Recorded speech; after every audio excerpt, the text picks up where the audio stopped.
మరి చదువులేని పామరులకు వారికి చక్కగా అర్థమవునట్లుగా వారికి ఉపమాన రీతిగా వాళ్ళకి బోధిస్తూ ఉండేవాళ్ళు. ఆయన అక్కడ ఉన్న వారిని ఏమనంటే, రాజు కూర్చున్న వారిని చూడ లోపలికి వచ్చి అక్కడ పెండ్లి వస్త్రము ధరించుకొని ఒకరిని చూచి, స్నేహితుడా, పెండ్లి వస్త్రం లేక ఇక్కడికి ఎలాగ వచ్చింది అని అడగగా వాడు మౌని అయి ఉండెను. నిజమే.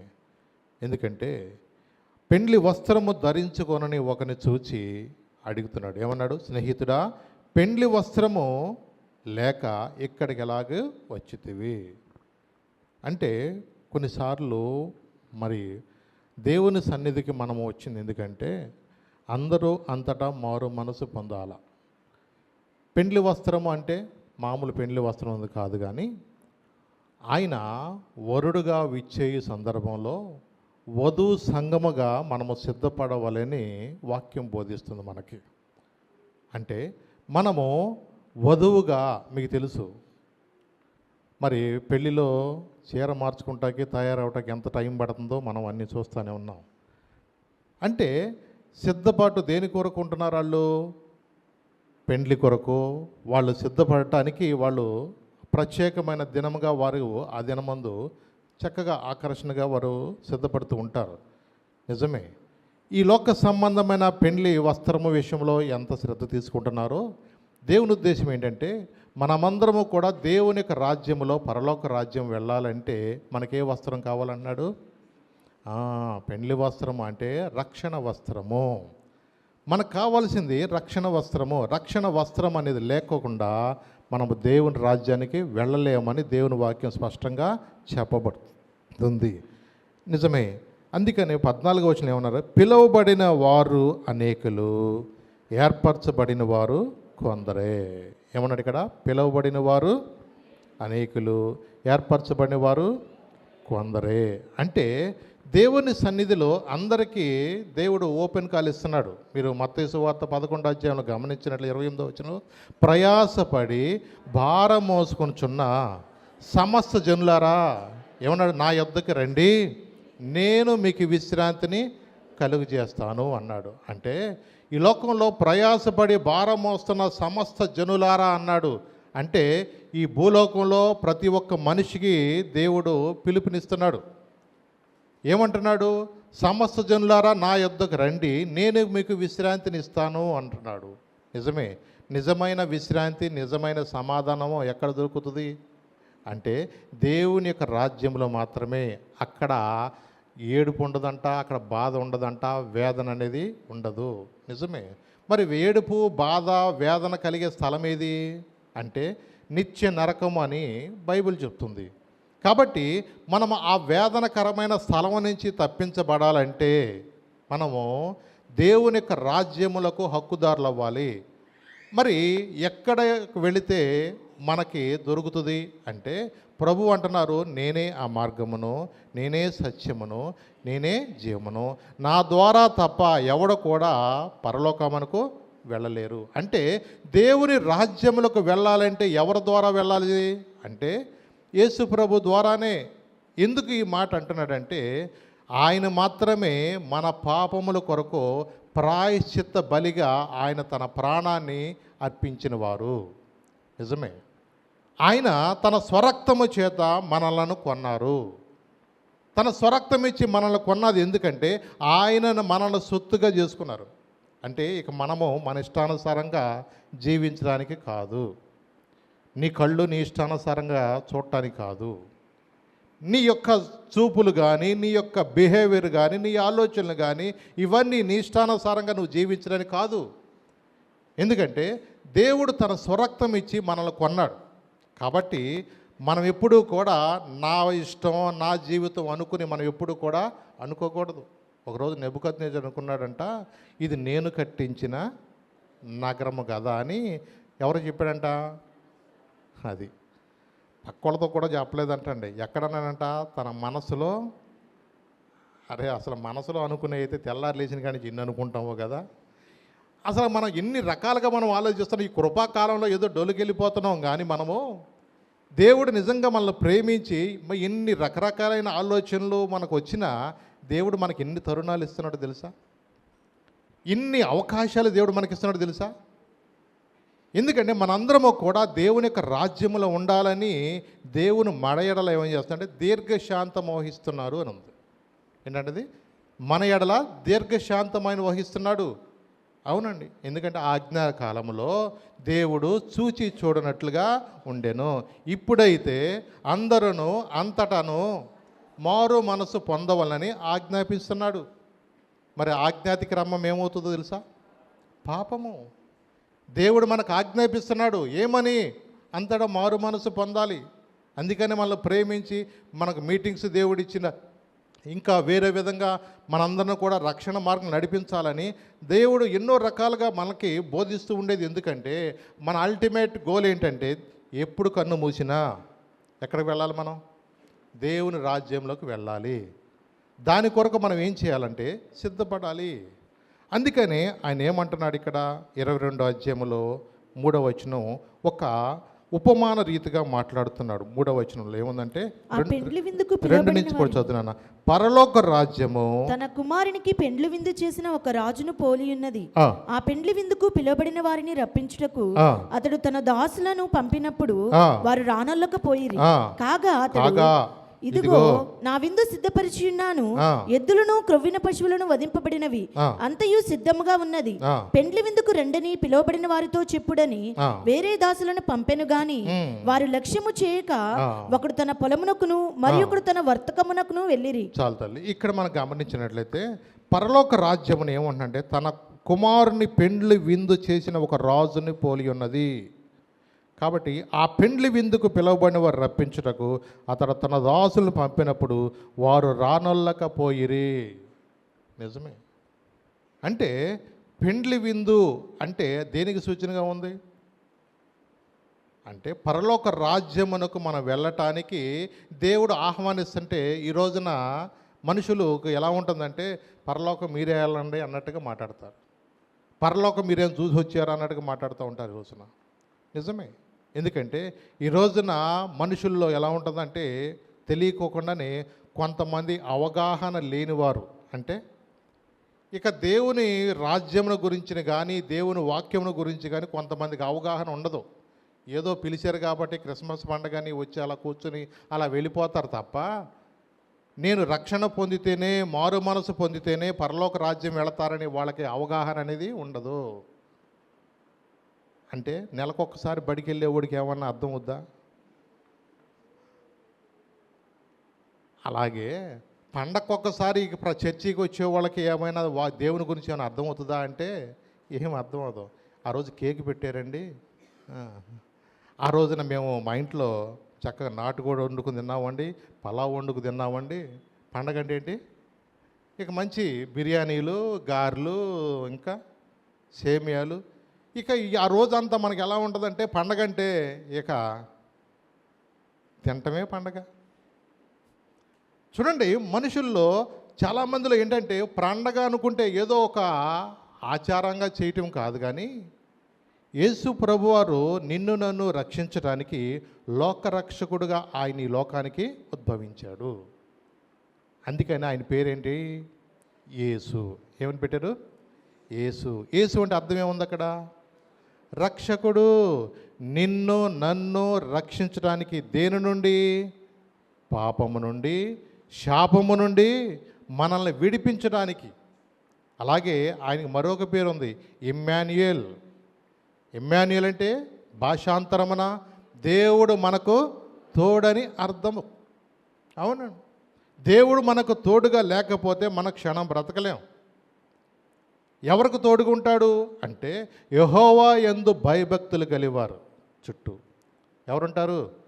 ఆయన తన దూతలను కావలి ఉంచుతాడు. కాబట్టి ఈ లోకంలో ఆయన తోడు లేకోకుండా మనం ఈ లోకంలో క్షణం కూడా బ్రతకలేం. నిజమే. ఏ క్షణంలో ఎలా ఉంటుందో అర్థమవుతుందా? నిజమే. మూసినది అనుకోకుండా అది అప్పుడప్పుడు జనాలను మూసేయటానికి వచ్చేస్తుంది. అంటే ఎక్కడి నుంచి నీళ్ళు వచ్చినాయో అర్థం కావట్లేదు జనాలకి. ఏంటి ఈ వాటర్ ఎక్కడి నుంచి వస్తుంది, ఎంత ప్రవాహం ఎక్కడి నుంచి వస్తుంది, ఏదో కాసేపు నీళ్ళు వస్తాయి అనుకుంటే అసలుకి బస్ స్టాండ్లు కూడా మునిగిపోయేంత అంత వర్షమా? జనజీవనం స్తంభించిపోతుంది. నిజమే. ఈ అంత్య దినములో అపాయకరమైన కాలములు మనం చూస్తున్నప్పుడు మనం గ్రహించుకోవాల్సింది ఏంటో తెలుసా? మన జ్ఞానము, మన తెలివి, మన యొక్క వివేకము, మన యొక్క ఇంజనీరింగ్ తత్వం అనేది అది ఎందుకు పనిచేయదు. భూకంపం వచ్చినా, ఒకవేళ పిడుగులు పడినా, అర్థమవుతుందా, ఇంకా భయంకరమైన టొరంటోలు అని ఉంటాయి మీకు, గాలి సుడిగాల్లో వేసుకుంటూ అవి అసలు మనుషులను కాదు, డాబాలను కాదు, ఎవరుంటే వాళ్ళని గాలిలో తీసుకెళ్ళిపోతాయి. అలాంటివి మనము కొన్నిసార్లు చూస్తున్నప్పుడు అసలుకి ఈ ప్రకృతి ముందు ఎవరు కూడా నిలబడలేరు. నిజమే, ఎవరు కూడా ఏమీ చేయలేని నిస్సహాయ స్థితి. అంతా జరిగిపోయినాక మనం మనం ఏదైనా దానికి చేసుకుంటాం తప్ప ఆ యొక్క ప్రకృతి విలయ తాండం ముందు మనం ఎవరు నిలబడలేము. కాబట్టి ఏ దినమున ఏమి సంభవిస్తుందో మనకు తెలియదు. దినములు చెడ్డవి గనక సమయమును పోనివ్వక సద్వినియోగం చేసుకోమంటే మనము రానున్న దినాలు ఎలా ఉంటాయో మనకు తెలియదు. అందుకని అందరూ అంతటా మారు మనసు పొందాలని ఎవరికి ఆజ్ఞాపించాడు? మనం ఎవరు? మనుషులమేనా? అంటే మనుషులు అయితే మనం వింటామో లోబడతాం. ఒక పెద్దవాళ్ళు ఇంకో మాట అనేవాళ్ళు, మనిషి ఒక మాట అంట, గొడ్డుకొక దెబ్బ అంట. మరి మనుషులంగా మనము మాట వినాలా లేదా? ఎందుకు దేవుడు మనతో మాట్లాడుతున్నాడు? అందుకని ఆత్మ చెప్పు సంగతులంట ఎవరంటారంట? చెవిగలవాడు వింటాడు. చెవిగలవాడు వింటే ప్రార్థన చేయమనగానే ప్రార్థన చేస్తాడు. చెవిగలవాడు వింటాడు. రక్షణ పొందటానికి దేవుడు మనకు సమయం ఇచ్చాడు. అన్నిటికీ సమయం ఉంది, తింటానికి సమయం ఉంది. అదవుతుందా? మనం అన్నిటికీ సమయాన్ని బాగానే ఉపయోగించుకుంటున్నాం, కానీ రక్షణ పొందడానికి కూడా దేవుడు మనకు సమయం ఇచ్చాడు. ఆ సమయాన్ని మనం ఏం చేయాలంటే సద్వినియోగం చేసుకోవాలి. అవునండి, మత్తయి సువార్త 4వ అధ్యాయము 19వ వచనం కూడా ఒక్కసారి చదివితే యేసుప్రభు వారు ఎలాగ ఆహ్వానిస్తున్నాడు వాళ్ళని చూడండి ఒకసారి. ఆయన నా వెంబడి రండి, నా వెంబడి రండి, నేను మిమ్మల్ని మనుషులను పట్టు జాలరులుగా చేతునని. నేను మిమ్మల్ని ఏం చేస్తానంటున్నాడు ఆయన? మనుషులను పట్టే జాలరులుగా నేను చేస్తాను. అవునండి, యేసుప్రభు వారు ప్రారంభంలోనే ఆయన ఏం చెప్తున్నాడంటే, ఆయన నా వెంబడి రండి, నేను మిమ్మును మనుషులను పట్టు జాలలుగా చేతున్న వారితో చెప్పాను. వెంటనే వారు తమ వలలు విడిచిపెట్టి ఆయనను వెంబడించిరి. ఎంతసేపు పట్టిందండి? వెంటనే. ఏమండి, ఇన్ని సంవత్సరాల నుంచి వాక్యం వింటున్నాం మనం. ఇప్పుడన్నా పాస్టర్ గారు నేను కూడా రక్షణ పొందుతానండి, పాస్టర్ గారు ఈ మీటింగుల్లో నేను కూడా నా హృదయాన్ని సరి చేసుకుని బాప్తిసం తీసుకుంటానండి, దేవుడు నాతో మాట్లాడుతున్నాడండి, నేను లోపడతానండి, మరి నా జీవితంలో ఒక ఎదుగు బొదుగు లేకోకుండా నిష్ప్రయోజకమైన జీవితం జీవిస్తున్నాను, ఎంత ప్రయాసపడినా నా అప్పులు పోవట్లేదు, నా పరిస్థితి మారట్లేదు, దేవుడు నన్ను కూడా ఆశీర్వదించాలని నేను ఆశపడుతున్నాను, నా జీవితంలో అన్నీ ఎదురు వస్తున్నాయి, నేనేమి చేయాలో నా పరిస్థితి అర్థం కావట్లేదు, దయచేసి నా కోసం ప్రార్థన చేయండి, ఈ మీటింగ్స్లో అయినా నేను కొంచెం రక్షణ పొందాలని ఆశపడుతున్నాను, ఉపవాసం ఉండి నేను ప్రార్థన చేసుకుంటాను, అలాగే ప్రభు నన్ను కృప చూపిస్తే బ్యాప్టిజం కూడా తీసుకుంటానని ఎవరైనా అడుగుతారేమో అని దైవజనులు ఎప్పుడు ఎదురు చూస్తూ ఉంటారు. నిజమే, దేవుడు కూడా ఆశించేది అదేనండి.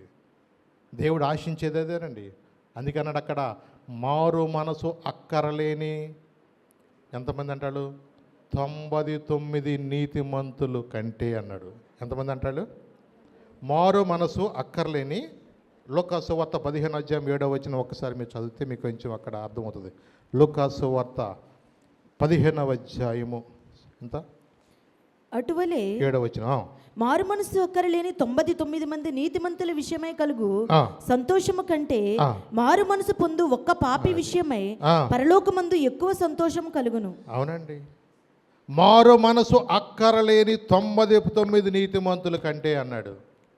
అంటే చాలామందిలో ఏముంటుందంటే, ఇప్పుడే కాదులే, ఇందాక చెప్పాను, అవగాహన కూడా లేని వాళ్ళు, దాని గురించి సీరియస్నెస్ లేని వాళ్ళు, ఈ లోకంలో అలాగే చెప్పుకుంటారులే, అలాగే నిజమే, అలాగే అనుకుంటారులే అనుకున్నారు.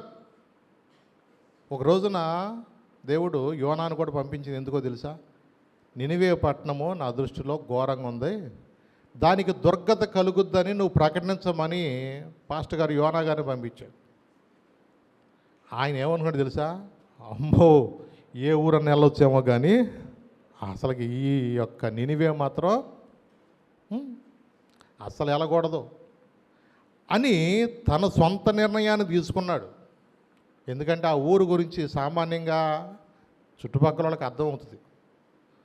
ఇప్పుడు మనం చూడకపోయినా సుధమ గురించి వినబట్టే ఆ ఊరేమో అనుకుంటాం కదా. అలాగే ఆ కాలంలో ఆ నినివే ప్రాంతాన్ని బట్టి ఆ ప్రాంతంలో ఆయన ఒక నిర్ణయానికి వచ్చేసాడు. ఆ ఊరు మాత్రం ఎవడం పాస్టర్ గారిని కొడతారంట అక్కడికి వెళ్తే. పాస్టర్ గారులు అసలుకి మీటింగ్లో వైర్లు పీకేస్తారంట, అక్కడ ట్రాన్స్ఫారం ఆపేస్తారంట. ఇలాంటివన్నీ కూడా కొన్నిసార్లు కొన్ని గ్రామాల్లో జరుగుతూ ఉంటాయి. సువార్త అనేది జరగనివ్వరు. నిజమే, ఎన్నో ఆటంకాలు. దేనికి ఆటంకాలు? మంచి మాటలు చెప్పే చోట ఆటంకాలు వస్తాయి. నిజమే, ఈ రోజున దేవుని యొక్క సువార్త ప్రకటిస్తున్న మన దేశంలో చూడండి ఎన్నో ఆటంకాలు. ఈ రోజున మనకి అవగాహన లేని పరిస్థితి. ఈ రోజున మనుషులకి కొంచెమన్నా ఆలోచించట్లా. ఈ రోజున రోడ్ల మీద అంత భయంకరమైన వేషధారణతో ఉంటూ అసలుకి చెవులు పగిలిపోయేటట్టుగా మోత మోగించుకుంటూ రోడ్ల మీద వెళ్తుంటే జనాలకి అది డిస్టర్బెన్స్గా అనిపించట్లా. అవునండి, మందిరంలో 1 గంట సేపు దేవుని యొక్క వాక్యం చెప్తుంటే మనుషుల్లోకి ఎలా ఉంటుంది తెలుసా? అసలుకి ఏంటో చీమల జరులు పాగుతున్నట్టే ఈ మైక్ ఎప్పుడు కట్టేస్తారు. ఆడికి కాదు, లోపలున్న దెయ్యం కూర్చుని లోపలాడికి ఆ మాటలు ఏంటంటే వాడికి చీమల జరులు పాకినట్టుగా ఉంటుంది. నిజమే, వాక్యం వెల్లడి తోడనే అంట వెలుగు కలుగుద్దంట. వాక్యమైన దేవుడు మాట్లాడుతున్నప్పుడు హృదయాలు, దేవుడు ఆయన ఆత్మస్వరూపిగా మాట్లాడుతున్నప్పుడు హృదయ మార్పు అనేది జరుగుతుంది. దేవుని వాక్యం వింటున్నప్పుడు రక్షణ పొందాలనే ఆలోచన వస్తుంది. కొంతమందికి ఏమో నిద్రలో తీసుకెళ్తాడు. ఎందుకు? వాక్యం వింటే వాడు ఎక్కడ రక్షణ పొందుతాడు కొంతమందికి. ఇంకొంతమందికి ఇక్కడ ఉంటారే కానీ వాళ్ళ ఆలోచన అంతానేమో ఇంటికాళ్ళ పెట్టుకుని వస్తారు. వాడు చెప్పాడులే, కోతినంట మధ్యలో ఎక్కించుకొచ్చిందంట ఎవరో ముసలే. అది పాపం రోజు మామిడికాయలు వేస్తుంటే బాగానే తింటుంటే ఒకలాంటి ఆలోచన వచ్చింది దానికి. ఇది ఎన్ని కాయలు తింటుంది, ఎంత మామిడికాయలు తింటున్నప్పుడు దీన్ని గుండి కూడా అయ్యాడా, ఎంత తీయగా ఉంటుంది అసలు. కానీ మధ్యలో వచ్చినాక దానికి ఒక ఆలోచన వచ్చి వరుసనే కోతి బావా అంటే ఇద్దరు మాట కలిసేలకి నన్ను అటేపు తీసుకెళ్తే అక్కడ ఇంకా బోళ్ళని చెట్లు ఉన్నాయి, నీకు బోళ్ళని కాయలు కూడా నీకు కూడా వేస్తానంటే సరే ఇద్దరు మొత్తానికి మంచి భలే మాటలు చెప్పింది. ఇక కోతి ముసలి సహవాసం మీద ఒక రోజున కోతి ఎట్టగో ఈతలేక దీని ఈపు మీద ఎక్కువస్తుంది.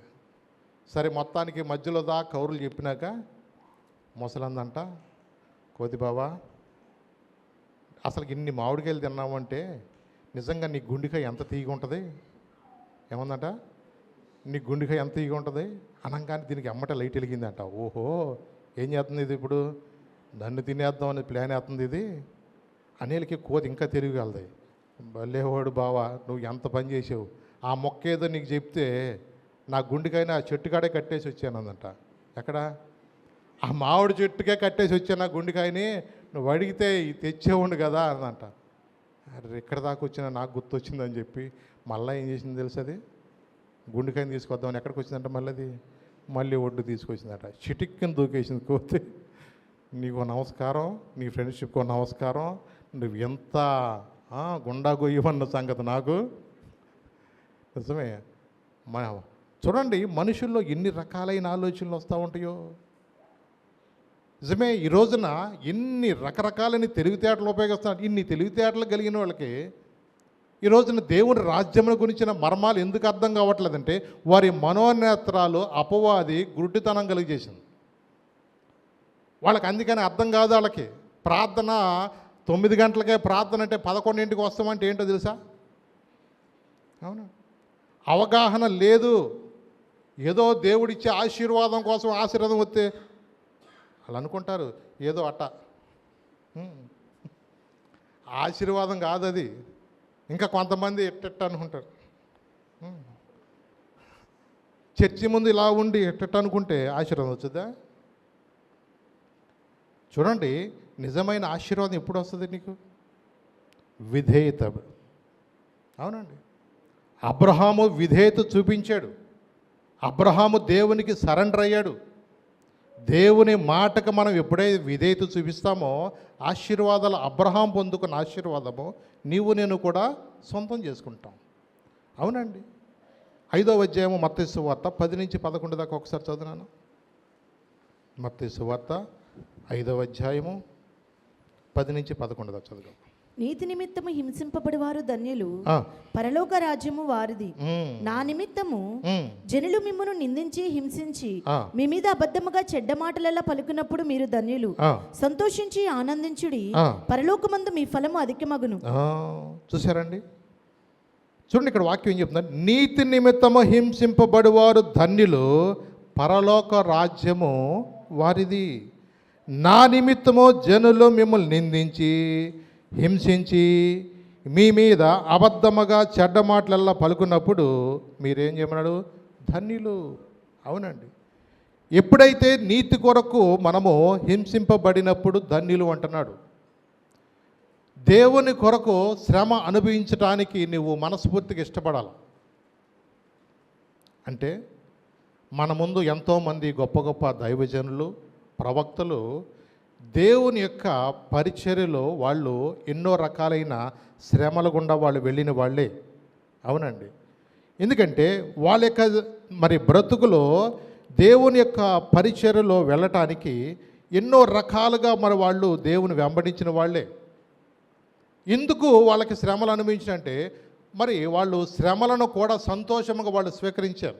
వాక్యం అని చెప్తుంది, నా నిమిత్తము జనులు మిమ్మల్ని నిందించిన హింసించిన అబద్ధంగా మీ మీద చెడ్డ మాటలల్లో పలికినప్పుడు ఏమన్నాడు? సంతోషించండి. దేని కొరకు? పరలోకమందు మీకు ఫలము అధికమగును. ఎక్కడంట? పరలోకమందు మీకు ఫలం అధికమవ్వాలంటే ఇక్కడ ఏం చేయాలి మీరు? చెప్పండి. దేవుని కొరకు నిందలు వచ్చినా, అవమానం వచ్చినా, ఏదైనా సరే ఏం చేయాలి? దాన్ని సహించేవారు ఉండాలి. అవునండి. అందుకని నీ శ్రమలలో పాలొందుటయే నా దర్శనమాయనే, నాతను వందున శ్రమలు సహించి నీ వారసుడానైతినే. నీ శ్రమలలో పాలొందుటయే నా దర్శనమాయనే, నాతను వందున శ్రమలు సహించి నీ వారసుడానైతినే. ఆహ నా ధన్యత, ఓహో నా భాగ్యము, ఏమని వివరింతును, ఏమని వివరింతును. ఆహ నా ధన్యత, ఓహో నా భాగ్యము, ఏమని వివరింతును, ఏమని వివరింతును. నేనెందుకని నీ సొత్తుగా మారితిని, యేసయ్యా నీ రక్తమోచే కడుగబడినందున నీ అనాది ప్రణాళికలో హర్షించెను నా హృదయ సీమ. నీ అనాది ప్రణాళికలో హర్షించెను నా హృదయ సీమ. నీ అనాది ప్రణాళికలో ఎప్పుడంటే దేవుని యొక్క అనాది ప్రణాళికలో, ఆయన సంకల్పములో ఎప్పుడు సౌలు అనుకోలేదండి పరిచర్య చేస్తాడని. నేను అనుకోలా. నిజమే, ఇక్కడున్న మనం అందరం కూడా ఎవరు అనుకోలా. కేవలము దేవుడు తన అనాది ప్రణాళికలో దేవుడిచ్చిన అవకాశాన్ని మనము చేజేతులా మనం పోగొట్టుకోకూడదు. యేసుప్రభు అంటే ఇష్టం లేని వాళ్ళు ఎట్లాగో వాళ్ళు వెళ్ళవలసిన స్థలానికి వాళ్ళు వెళతారు. యేసుప్రభు అంటే నా ప్రాణము, ఆయన కొరకు నేను జీవించాలి, ఆయన నా సొంత రక్షకుడు, నా దేవుడు, మా అమ్మ దేవుడు, మా నాన్న దేవుడు అని మనం నమ్మి మందిరానికి వచ్చిన మనము మరి దేవుని యొక్క రాజ్యములో, పరలోక రాజ్యములో ఉండాలంటే మనం ఏం కావాలి తెలుసా? రక్షణ వస్త్రము కావాలి. ఆ రక్షణ వస్త్రం అనేది దేవుని సన్నిధిలోనే మనం సంపాదించుకోగలుగుతాం. అది ఎక్కడ సూపర్ బజార్ల ద్వారా దొరకదో, డీమార్ట్లోకి వెళ్ళినా ఎతికినా నీకు దొరకదు, లూలు బజార్కి వెళ్ళినా, లూలు మార్కెట్కి వెళ్ళినా, ఎక్కడికి వెళ్ళినా దొరకదు నీకు. అది ఎక్కడ దొరుకుద్ది? ఆయన పాదముల యొద్ద మాత్రమే. ఆయన సన్నిధిలో నీ వెళ్ళి అడగాల, ప్రభా నన్ను రక్షించు, దేవా నేను పాపిని, నన్ను క్షమించు, నా హృదయంలో ప్రభా నీకు ఇష్టం లేని నా స్వభావాన్ని మార్చు ప్రభా, నూతన హృదయం నాకు దయచేయి, నూతన స్వభావం నాకు దయచేయి, నా కళ్ళను పరిశుద్ధపరచండి, నా నోటిని పవిత్రపరచండి. అవునండి, యెషయా పెదవులకి కారుతో తీసిన నిప్పును తగిలించినప్పుడు నిజమే, అప్పుడు వరకు నోట్లో బూతులు వచ్చే నోరు కూడా దేవుని స్తుతించే నోరుగా దేవుడు చేస్తాడు. హల్లెలూయా. ఒకప్పుడు ఒక్కళ్ళను కూడా పవిత్రంగా చూడలేని కళ్ళను నీ కళ్ళ పొరలు రాలిపోయి అందరిని చక్కగా ప్రేమతో చూసే అలాంటి మంచి చూపును దేవుడిస్తాడు. అందుకని సౌలు జీవితంలో జరిగింది ఏంటి తెలుసా? కళ్ళల్లో పొరలు రాలిపోయి నేను వాక్యం చెప్తుంది. ఏ పొరలు అయ్యి చెప్పండి? కళ్ళల్లో పొరలు ఉంటాయంట. ఏం పొరలు ఉంటాయి? పూసిపెట్టినప్పుడు కళ్ళ అది కాదండి. మన కళ్ళల్లో కొన్నిసార్లు అహంకారం ఏముంటుంది? నేను ఎవరు అనుకున్నా, మేము ఎవరు అనుకున్నా, అసలు మా ఇంటి వాళ్ళు ఎంతమంది అనుకున్నా, మీ ఇంటి పేరటోళ్ళు ఎంతమంది, మా ఇంటి పేరటోళ్ళు ఎంతమంది, అసలు నువ్వు వచ్చింది మా ఊరని గుర్తుంచుకో. ఇన్ని రకరకాలైన అహంకారం అని లోపల ఉంటుంది. అసలు చూపుతోనే చంపేస్తారని జనాలు కొంతమందిని. దేవుడు నీ హృదయాన్ని తెరిస్తే, దేవుడు నీ హృదయంలో ఆయన నూతన స్వభావం, నూతన హృదయం నీలో పెడితే నీలో సాత్వికము కలిగిన జీవితం వస్తుంది, దీనత్వము కలిగిన బ్రతుకు మనకు వస్తుంది. నీ మాటలో మార్పు వస్తుంది, నీ చూపులో మార్పు వస్తుంది, నీ నడకలో మార్పు వస్తుంది. అన్ని విషయాల్లో కూడా దేవుడు నీ హృదయమును మార్చినప్పుడు మాత్రమే వస్తుంది. అవునా? పందిని బాగా కడిగేసి పౌడర్ వేసి లిప్స్టిక్ వేసిన అది ఎప్పుడన్నా దాన్ని సరదాగా బయటకు తీసుకెళ్ళి దాని మనసు అంతా ఎక్కడ లాగుద్ది అంటున్నారు? మళ్ళీ బురదలోకి లాగుద్ది. దీనికి ఇంత పౌడర్ వేసినా, ఫెయిర్ అండ్ లవ్లీ వేసి రాశాను, దీనికి లిప్స్టిక్ రాసినా దీనికి ఏం మారలేదు. బుద్ధి మారలా, దాని స్వభావం మారలా. నిజమే, నువ్వు దేవుని సన్నిధికి రా, నువ్వు ఎక్కడికన్నా వెళ్ళు, నీ హృదయములో అనేది మార్పు రాకపోతే నీ చూపులో జయముండదు, నీ యొక్క నడకలో జయముండదు, నీ వస్త్రధారణలో అంతకన్నా జయమనేది రాదు. అవునండి, ఎందుకంటే నీ హృదయం నిండి ఉండు, దాన్ని బట్టి నోరు మాట్లాడుతుంది. పైన ఎన్నో రకాలుగా అనుకోవచ్చు, కానీ నీ అంతరంగములో ఏదైతే జయము లేని పరిస్థితి అది తప్పకుండా బయటకు వస్తుంది. అందుకని మనం చాలా జాగ్రత్తగా ఉండాలి. అవునండి, మత్తయి సువార్తలో ఇంకొక మాట రాశాడు. 5వ అధ్యాయం 20వ వచనం చదువును ఒకసారి. మత్తయి సువార్త 5వ అధ్యాయం 20వ వచనంలో ఏమన్నాడు? శాస్త్రుల నీతి కంటేను, అది శాస్త్రుల నీతి కంటేను, పరిసయ్యుల నీతి కంటేను, పరిసయ్యుల నీతి కంటేను మీ నీతి అధికము కాని ఎడల, మీ నీతి అధికము కాని ఎడల మీరు పరలోక రాజ్యంలో ప్రవేశింపనేరని, మీరు పరలోక రాజ్యములో ప్రవేశింపనేరని మీతో చెప్పుచున్నాను. శాస్త్ర నీతి కంటేను, పరిసయ్యుల నీతి కంటేను ధర్మశాస్త్రం వాళ్ళకి తెలీదా? మనకన్నా బాగా తెలుసు. నిజమే. వాళ్ళు దాన్ని బాగా ధ్యానించిన వాళ్ళే, ధర్మశాస్త్రం గురించి అన్ని అవగాహన కలిగిన వాళ్ళే. కానీ వాళ్ళు ఆచారంగా దాన్ని అవలంబిస్తున్నారు తప్ప దేవుని మాటలు వాళ్ళు వినటానికి వాళ్ళకి ఇష్టం లేదు. నిజమే. అన్నిటికీ ఎడ్డండి తెడ్డు, అన్నిటికీ ఆటంకాలే. మేమనుకున్నదే కరెక్ట్ అన్నట్టుగా మాట్లాడతాం. అదొక స్వభావం. ప్రభువారు ఒక రోజున ఆ శనివారం దినాన విశ్రాంతి దినం కదా, ఆ రోజున ఒక వ్యక్తి కళ్ళు తెరిపించినందుకు వాళ్ళు నిజంగా ఎంత భయంకరంగా మాట్లాడారు వాళ్ళు. అంటే వాళ్ళ మనసంతా ఏంటంటే విశ్రాంతి దినం అంటే విశ్రాంతి దినంగా ఆచరించాలి, ఈయన విశ్రాంతి దినాన్ని పాటించినోడు దేవుడే కాదన్నట్టు మాట్లాడుతున్నారు. నిజమే. అన్ని రకాలుగా వాళ్ళని గురించి ప్రభు ఏం చెప్తున్నారో తెలుసా?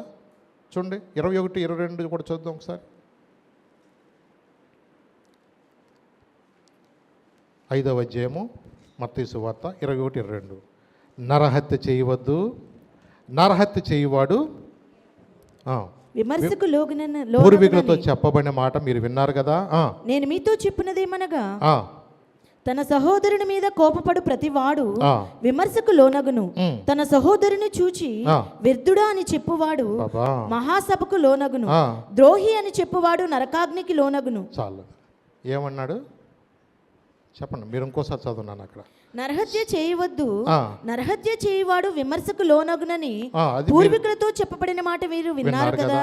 నేను మీతో చెప్పున్నదేమనగా తన సహోదరుని మీద కోపపడు ప్రతివాడు విమర్శకు లోనగును, తన సహోదరుని చూచి వ్యర్థుడా అని చెప్పువాడు మహాసభకు లోనగును, ద్రోహి అని చెప్పువాడు నరకాగ్నికి లోనగును. ఏమండి, చిటికలు ఇరిచిన వాళ్ళని ఏమనాలి? ఇంకా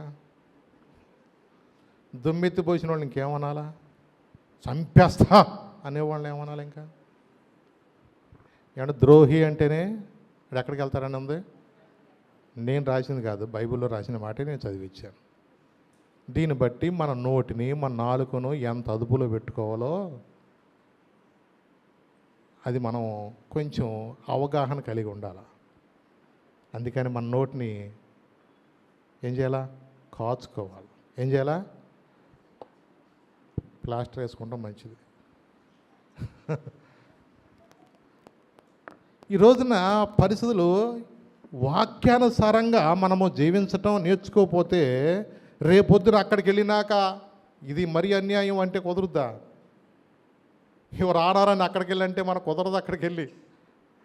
అక్కడికి వెళ్ళినాక మన పప్పులొడకో ఏదో ఇక్కడ ఈ కృపాకాలంలో ఏదో బుద్ధి గడ్డి తిన్నానయ్యా, ఏదో నోరు పారేసుకున్నాను, నన్ను క్షమించయ్యా, అదేదో యెషయా పెదలు కూడా కొంచెం కాల్చినట్టుగా నా పెదలు కూడా కొంచెం కాల్చయ్యా, నా స్వభావం మార్చయ్యా, ఈ నోరు తాటి పట్ట కానీ మామూలుగా లేదు, ఇది అసలు మామూలుగా లేదు, ఇది నోరు తెరిస్తే అబ్బో అంత ఇంగ్లీష్ వచ్చేస్తుంది నాకు. ఇలాంటి పరిస్థితుల్లో నా నోటిని పెదవులను కాల్చు ప్రవ్వా అని నువ్వేం చేయాలా చెప్పండి. అక్కడికి వెళ్ళినాక అరిస్తే ఏమైనా ఉపయోగం ఉంటుందా? ఒక్కసారి నీ గుండె చప్పుడు ఆగిపోయినాక నీవు నేను ఏమీ చేయలేము.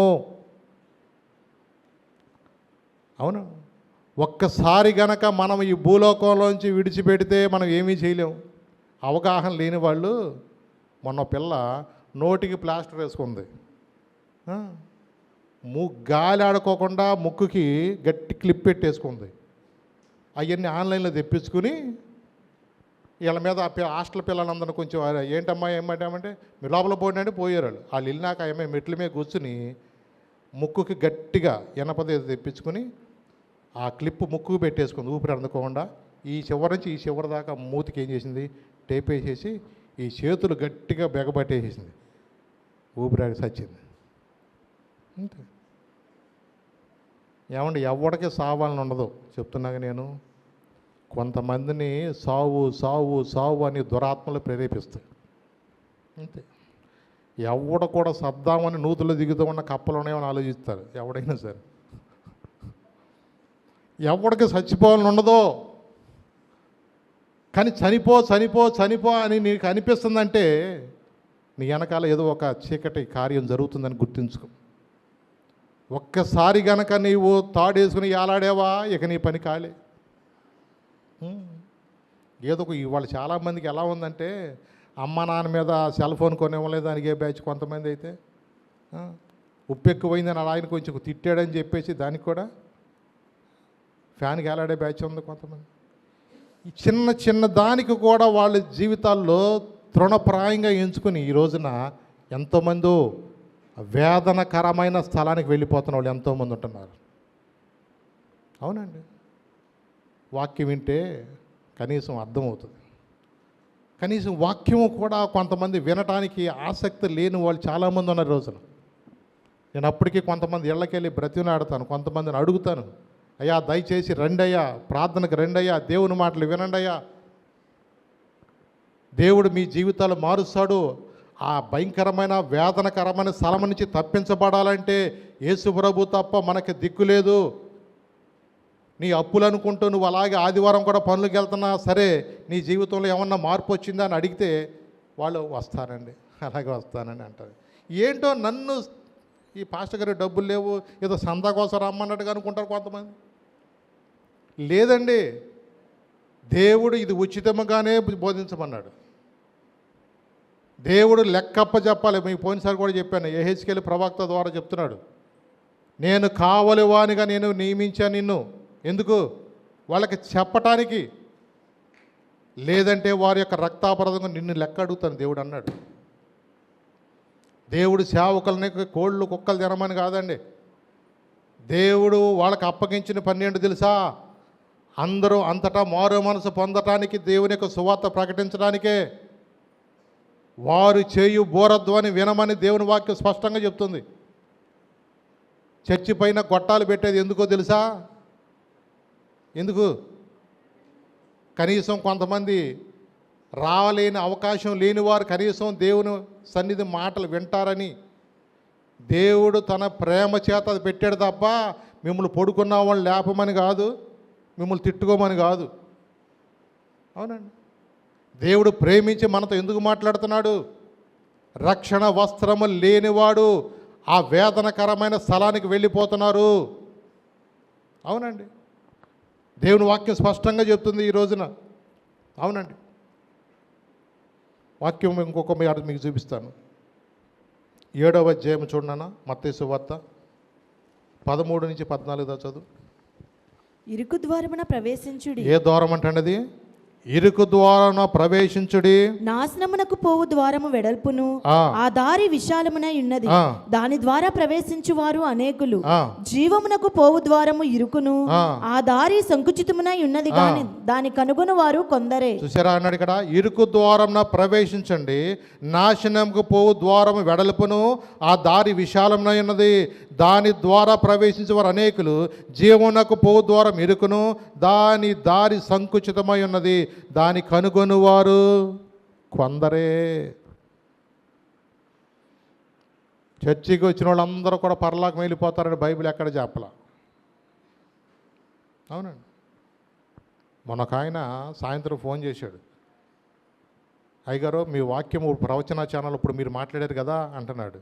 ఓహో వాక్యం వినుంటాడులే అనుకుని సరే అని, అయ్యగారు ఏం చెప్పండి ఏంటని అన్నా. అయ్యగారు రాకడ గురించి చాలామంది ప్రవక్తలు చెప్పారు కదా, మరి యుగాంతం అనేది వచ్చేస్తుందని చాలామంది 2000 సంవత్సరాలు అయిపోతుంది వచ్చేస్తుందని, ఇంకా వచ్చేస్తుందని అనేక మంది చెప్పారు కదా, మరి యుగాంతం అనేది ఇంకా రాలేదు కదా, మీరు ఇంకా ఏం చెప్తున్నారు? రాకడకి సిద్ధపడండి, మారు మనసు పొందండి, దేవుని రాకడకి సిద్ధపడాలని మీరు వాక్యం చెప్తున్నారు కదా అంటే, అవునయ్యా మరి వచ్చేస్తాను వాళ్ళు ఎందుకు చెప్పారని అన్నాడు. ఏమండి యేసు ప్రభు అన్నాడు, అది నా చేతిలో, అది కాలము సమయం అనేది దేవుని చేతిలో తండ్రి చేతిలో ఉన్నాయి కానీ అబ్బాయి ఫలానా టైంకి దానికి సూచన గురించే చెప్పాడు తప్ప 2000లో వచ్చేస్తాడని కానీ ఎవరో కూడా అది ఖచ్చితంగా నువ్వు చెప్పలేను, నేను చెప్పలేను. ఎవరు చెప్తావు? యేసుప్రభువే చెప్పాడు. ఏమన్నాడు? అది నా చేతిలో లేదన్నాడు, ఆయనే అన్నాడు. ఇంకా ఆయన చేతులు ఎత్తినప్పుడు మనం ఏం చేస్తాం? నిజమే, కొందరు ఆలస్యం అని అనుకుంటున్నారు, ఇంకా అందుకని అందరూ మారు మనసు పొందాలని దేవుడు ఆలస్యం చేస్తాడని పత్రికలో రాయబడింది. అందుకని నిజమే. మరి దేవుని యొక్క సన్నిధికి వస్తున్న మన జీవితాల్లో మనం ఎలా ఉండాలి అంటే వాక్యం ఏం చెప్తుంది చూద్దాం ఒకసారి. 19 నుంచి 21 వరకు చూద్దాం. మత్తయి సువార్త 7వ అధ్యాయము 19 నుంచి 21 దాకా చూద్దాం. మంచి ఫలములు ఫలింపని ప్రతి చెట్టు, మంచి ఫలములు ఫలింపని ప్రతి చెట్టు నరకబడి అగ్నిలో వేయబడును. ఏమంటాడు? నరకబడి అగ్నిలో వేయబడును. కాబట్టి మీరు వారి ఫలము వలన వారిని తెలుసుకొందురు. ప్రభువా ప్రభువా అని నన్ను పిలుచు ప్రతివాడు, ప్రభువా ప్రభువా అని నన్ను పిలుచు ప్రతివాడును పరలోక రాజ్యములో ప్రవేశింపడుగా, పరలోక రాజ్యములో ప్రవేశింపడు గాని పరలోకమందున్న నా తండ్రి చిత్త ప్రకారము చేయువాడే, పరలోకమందు నా తండ్రి చిత్త ప్రకారం చేయువాడే ప్రవేశించును. ప్రార్థనకు వచ్చిన వాళ్ళందరూ పరలోకం వెళ్తారని లేదండి. అందుకేనన్నాడు ఇక్కడ. ఏమన్నాడు? మంచి ఫలములు ఫలింపని ప్రతి చెట్టు కూడా ఏముంటుందంట? నరకబడి అగ్నిలో వేయబడుతుంది. నిజమే. ఈ రోజున ఏదైనా మంచి కాయలు కాయిపోతే ఆ చెట్టును ఉంచుతారా? చెప్పండి. చేదు బీరకాయ కాసింది అనుకోండి, భలే భలే పాతుంది అని చెప్పి ఉంచుకుంటారా? ఏం చేస్తారు? దాన్ని పాదు తప్పిస్తారు. దోసకాయలు కూడా ఒక్కసారి బాగా కాసిన కాయలు తీసి చూస్తారు. చేదు నోట్లో పెడితే సిరిచేదుగా ఉందనుకోండి, అమ్మ షుగర్ వాళ్ళకి కూడా కొంటారేమో ఈ కాయలు అని ఎవడన్నా. ఇవాళ అది కూడా వ్యాపారంగా మలుచుకునే రోజులండి ఇవాళ. షుగర్ కాయలు షుగర్ వాళ్ళ కోసం స్పెషల్గా అంటే జనాలు నమ్మేవాళ్ళు ఉన్నారు ఇవాళ. ఇవాళ ఈ మాయా ప్రపంచంలో జనాలను ఎవరిని ఎట్ట మోసం చేయాలో లేచిన కానీ చదివే ఆలోచనలు. అవునండి. ఈ రోజున మనుషులు అనుకుంటున్నారు ఏదో ఈ లోకంలో ఏదో సంపాదించాలి. నిన్న సారా కొట్టోని ఉండి పట్టుకున్నారంట. 352 కోట్లు లెక్కచ్చలేక మిషన్లో చెడిపోయినాయి అంట. ఒక లారీని బట్టిని మొత్తం కట్టలు వేస్తే లారీని బట్టిని ఎన్ని రోజుల నుంచి లెక్కేస్తున్నా అసలుకి అయ్యి ఆ మిషన్లో పని చేయట్లేదంట. ఎన్నైనా తిరగేస్తాయి అయ్యి తిరగేసి బోర్లు వేసి రపరప వెళ్తారు. లెక్క వేయలేక మిషన్లో పాడైపోతున్నాయి. బ్యాంకు వాళ్ళు అలిసిపోయారంట. నిజమే. ఈ రోజున మనుషులు అనుకుంటున్నారు ఏదో సంపాదించాను ఏదో తీసుకెళ్ళాలని. వెర్రివాడా, ఈ రాత్రి నీ ప్రాణం అడుగుతున్నాను, నువ్వు సంపాదించిన ఎవడిపోతావు? ఏమన్నాడు? వెర్రివాడా అన్నాడు. అలాంటి నిజమే. ఈ రోజున మనం చాలా గ్రహించుకోవాల్సింది తెలుసా? ఈ రోజున మనం దిగంబరగానే వచ్చాము. చెప్పాలి, దిగంబరగానే ఈ లోకానికి వెళ్ళాము. నీకు ఇష్టమైంది ఏది కూడా నీతో రాదు. ఏది రాదు. ఎందుకంటే నేను చూస్తున్నాను కొంతమందికి ఇష్టమని అంట క్రైస్తవ సమాధి బాక్సులో ఖైనీ ప్యాకెట్ వేసిన వాళ్ళని కూడా చూసాను నేను. ప్రార్థన చేసి మేము వెళ్ళిపోతామా మట్టికి మట్టి అని. అబ్బో వీళ్ళు మామూలు కాదు. అక్కడ ఒక బ్యాచ్ ఎనరు, అది ఎప్పుడు ఆన్లో ఉంటుంది ఆ బ్యాచ్. అక్కడ ఆ గోతికాడ నక్కలో ఎనరు. అక్కడ వాళ్ళు ఏదన్నా డబ్బులు అయితే ఏరుకుందామని మళ్ళా ఈ చచ్చిపోయినోడి మీద బావ మీద ప్రేమ వచ్చి వీడి జేబులో ఉన్న ఖైనీ ప్యాకెట్ కూడా తీసి మళ్ళీ ఎవరి బావకి ఎత్తాడు. అయిపోయింది, నీ బావ కథ అయిపోయింది. అక్కడ మధ్యలో లేచి ఖైనీ చేసుకోడు అక్కడేమి. ఒకసారి సుట్ల ప్యాకెట్ వేసారు దాంట్లో. నాకు అసలు కొన్నిసార్లు వీళ్ళని చూస్తూ ఉంటుంటే అక్కడ ఏం అనలేక ఇక నోరు మూసుని వచ్చేస్తాం. కానీ అసలుకి కామన్ సెన్స్ అనేది లేదు ఈ రోజున. ఆ చచ్చిపోయినోడు పెట్టులో నువ్వు మేమే అబద్ధం ఆడతాము పక్కన, వీడు ఎక్కడ నడుతాం మళ్ళీ పొద్దున.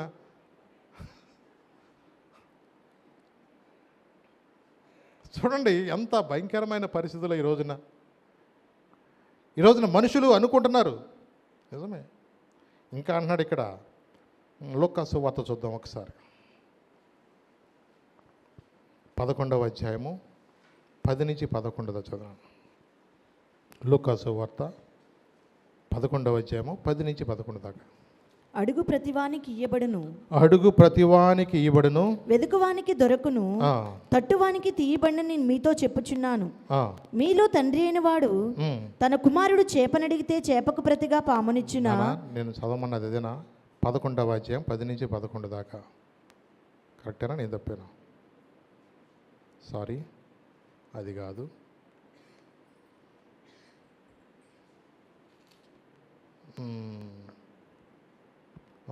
సారీ, 10వ అధ్యాయం నాన్న, 10వ అధ్యాయము 10 నుంచి 11. మీరు ఏ పట్టణంలోనైనా ప్రవేశించినప్పుడు మీరు ఏ పట్టణంలోనైనాను ప్రవేశించినప్పుడు వారు మిమ్మల్ని చేర్చుకొనకపోయిన ఎడల వారు మిమ్మును చేర్చుకొనకపోయిన ఎడలా మీరు దాని వీధులలోనికి పోయి మీరు దాని వీధుల్లోనికి పోయి మా పాదములకు అంటిన ఉమ్, మీ పట్టణపు ధూళిని కూడా మీ ఎదుటనే దులిపివేయుచున్నాము. ఆ.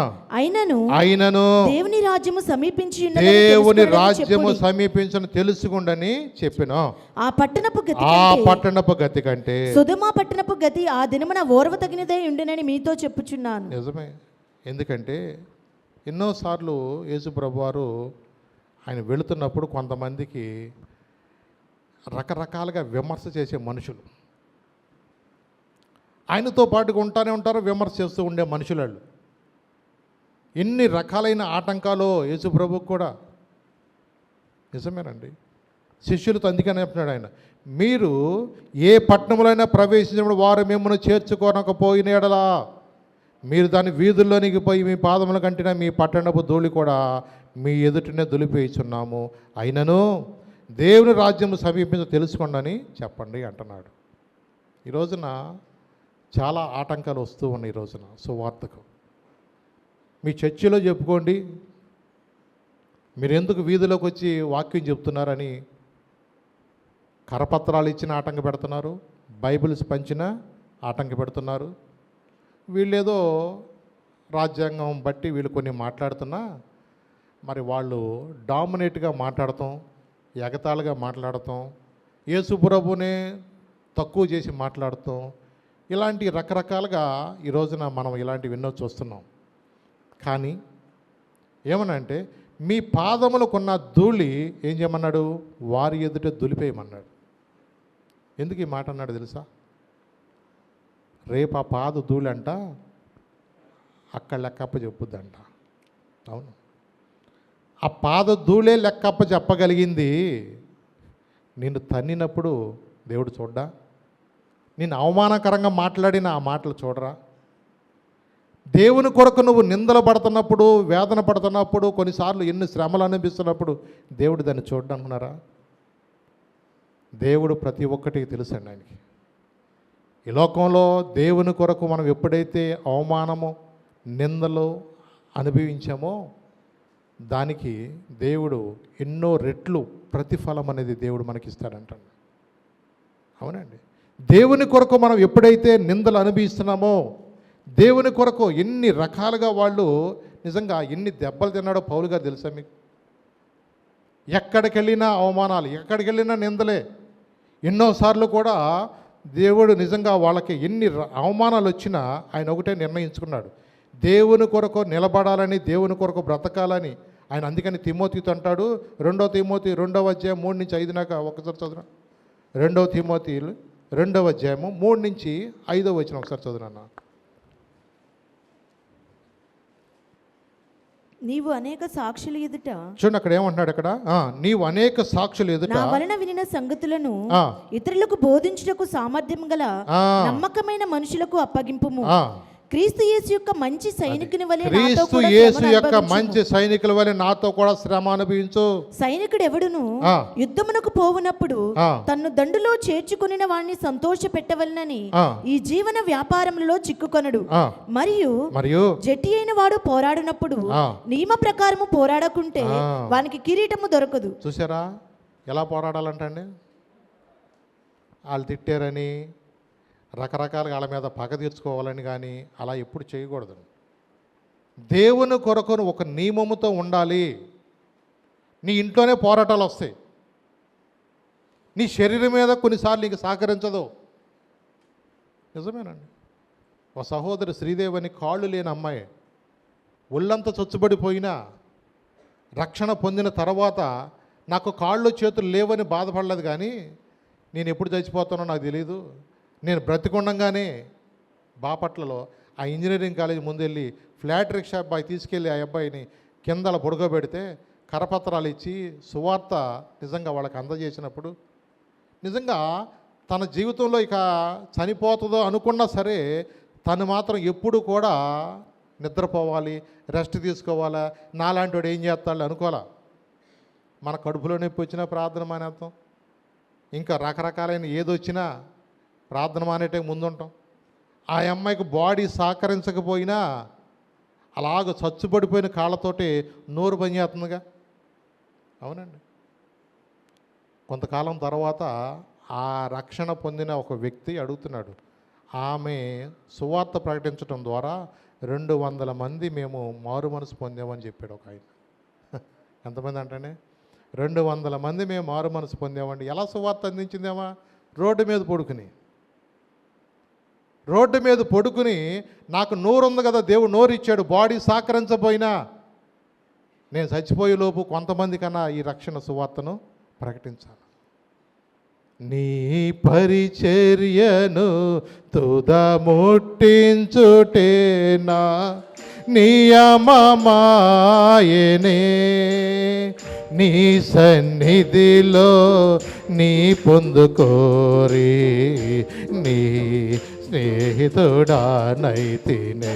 నీ పరిచర్యను తుదముట్టించుటేనా నియమమాయనే, నీ సన్నిధిలో నీ పొందుకోరి నీ స్నేహితుడానైతినే. ఆహా నా ధన్యత, ఓహో నా భాగ్యము, ఏమని వివరింతును, ఏమని వివరింతును. ఆహ నా ధన్యత, ఓహో నా భాగ్యము, ఏమని వివరింతును, ఏమని వివరింతును. నేనెందుకని నీ సొత్తుగా మారితిని, యేసయ్యా నీ రక్తముచే కడుగబడినందున నీ అనాది ప్రణాళికలు హర్షించెను నా హృదయ సీమ. నీ అనాది ప్రణాళికలు హర్షించెను నా హృదయ సీమ. అవునండి, దేవుడు తన అనాది ప్రణాళికలో ఆయన మనందరూ కూడా తన కుమారులుగా కుమార్తెలుగా అంగీకరించడానికి ఆయన ఇష్టపడుతున్నాడు. ఇంకొక మాట చెప్తాను, ప్రకటన గ్రంథంలో ఒకసారి చూడండి. ప్రకటన గ్రంథంలో చక్కని మాట రాశాడు అక్కడ.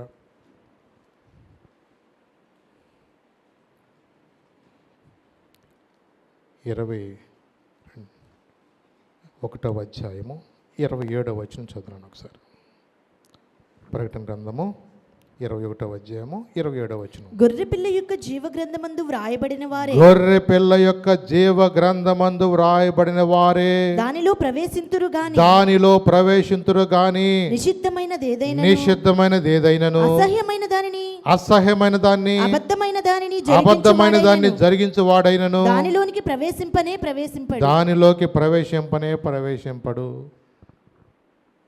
పరలోక రాజ్యాన్ని గురించి చెప్తూ ఏమన్నాడు ఇక్కడ? గొర్రెపిల్ల యొక్క జీవ గ్రంథమందు వ్రాయబడిన వారే. గొర్రెపిల్ల యొక్క జీవ గ్రంథంలో వ్రాయబడాలంటే ఎమ్మెల్యే గారి రికమెండేషన్ ఉండాలా? బిషప్ గారి రికమెండేషన్ ఉండాలా?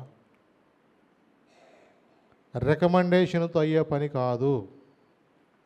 పాస్టర్ గారు అయినంత మాత్రాన పాస్టర్ గారి పిల్లల పేర్లు దాంట్లో రాయబడవు. అవునండి. మా అమ్మ మంచి ప్రార్థన పొర్రాలండి. మా నాన్నగారు అసలుకి లేస్తే ప్రార్థన, కూర్చుంటే ప్రార్థన, మా నాన్న ఎప్పుడు చూసినా ప్రార్థన అంటాడండి అనుకోవచ్చు. మీ నాన్న భక్తి మీ నాన్నదే నాన్న, నీ భక్తి నీది. వాని క్రియలు చొప్పున నేను వానికి జీతం ఇస్తా అన్నాడు. ఏమండి, అసలుకి మేము మీకు ఎన్ని కోళ్ళు ఇచ్చామనుకున్నారు? చర్చికి సిమెంట్ కట్టలు ఇచ్చినారు అంటున్నారు. ఐరన్ ఇచ్చింది అనుకున్నాను. అంతా మా కష్టార్జితం ఎక్కడ పెట్టాం అన్నాడ. అక్రమ చేయవాలరా మీరెవడో నాకు తెలియదు. ఇదేంటండి ఎంత అన్యాయం అండి. చర్చికి ఇచ్చినా సరే మా పేరు ఎందుకు రాయలేదు? నేనైతే రాసేసేవాడు, మొత్తం పేర్లు రాసేసేవాడు. అది నా చేతిలో ఉండేది కాదు కదా. నేను కూడా జాగ్రత్తగా ఉండాల్సిందే. దానియేలుతో అన్నాడు, అబ్బాయి నువ్వు కూడా అంతవరకు నమ్మకంగా ఉండు. నువ్వైనా నేనైనా చెప్పేవాడిని, ఇంకోడైనా ఏం చేయాలి మనము? అంతవరకు నమ్మకంగా ఉన్నవాడే దానిలో మనం ప్రవేశిస్తాం. ఆఖరిలో కూడా మొత్తాన్ని ఎన్ని తిట్టిందనుకున్నా ఆ ఒక్కదాన్ని తప్ప అందరిని క్షమించేస్తాను. ఎవరిని? అత్తగారిని. అరే ఓ దానికోసం, ఈ చిన్నదానికోసం నువ్వు ఎందుకు నరకానికి వెళ్ళాలా?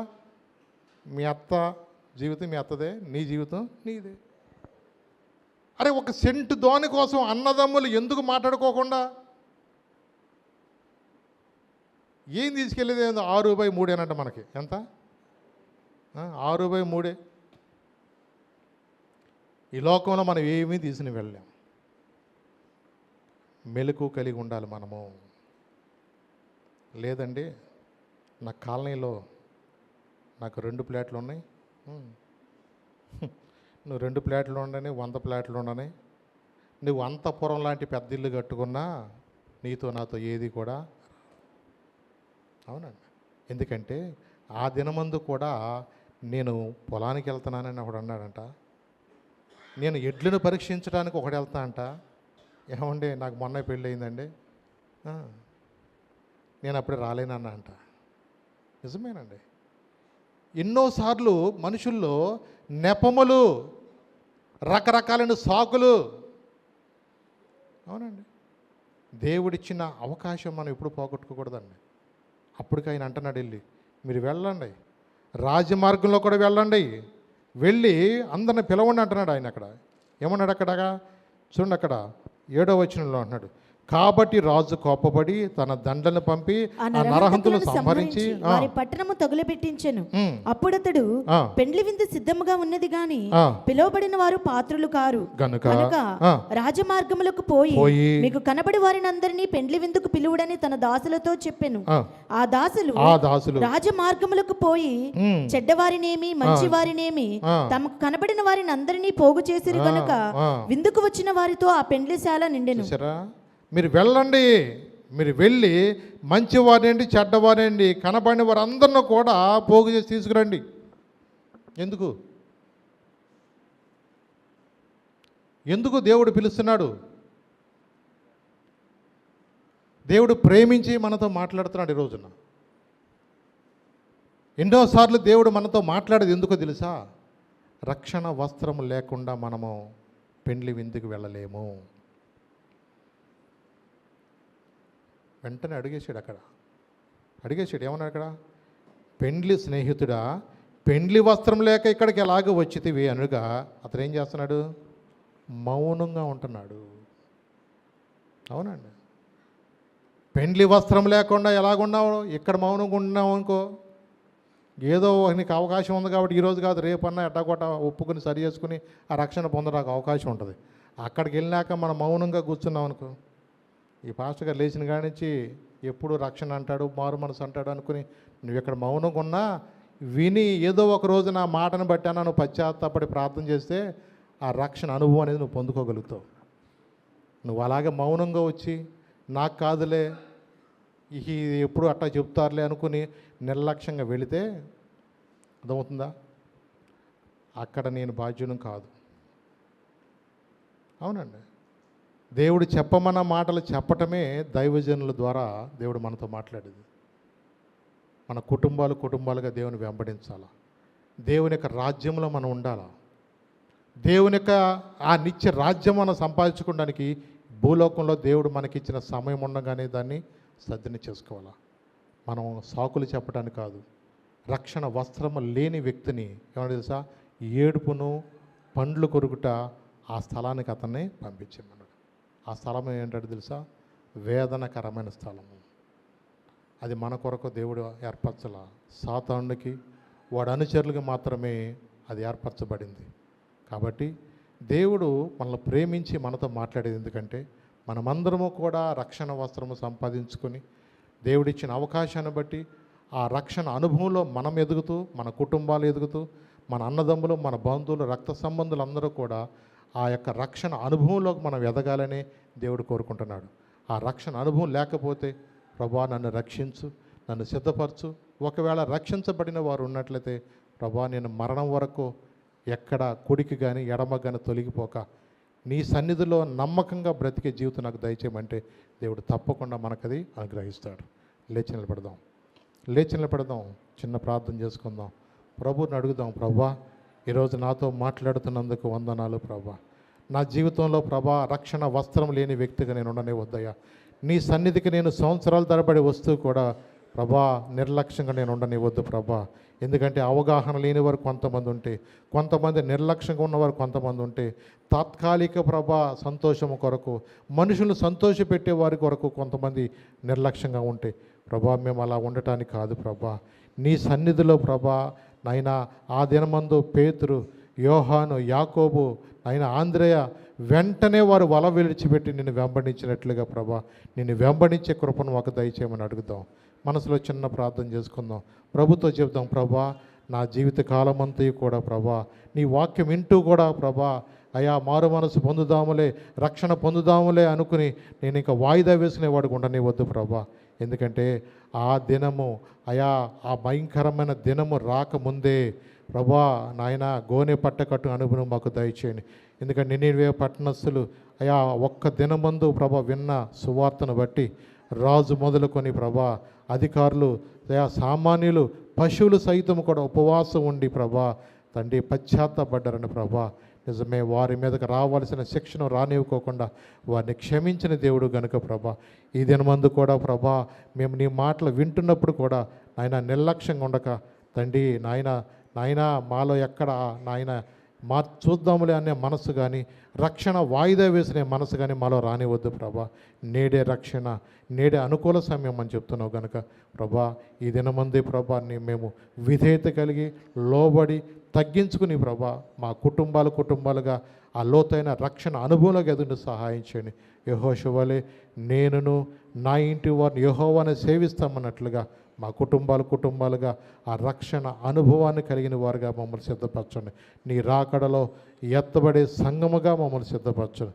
నీ వాక్యం మాలో ప్రభా ముద్ర వేయమని యేసు నామమున అడుగుచున్నాను తండ్రి. ఆమేన్.